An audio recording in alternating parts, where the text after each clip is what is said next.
السلام علیکم، زما رو خویندو زم ستاسو خور بغضم. او تاسو لیدی شئ چې په غر باندې سفر روان دی.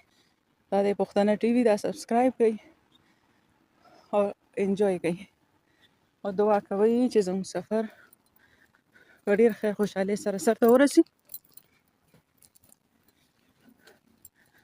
او اوس مونږه مخکې ځو.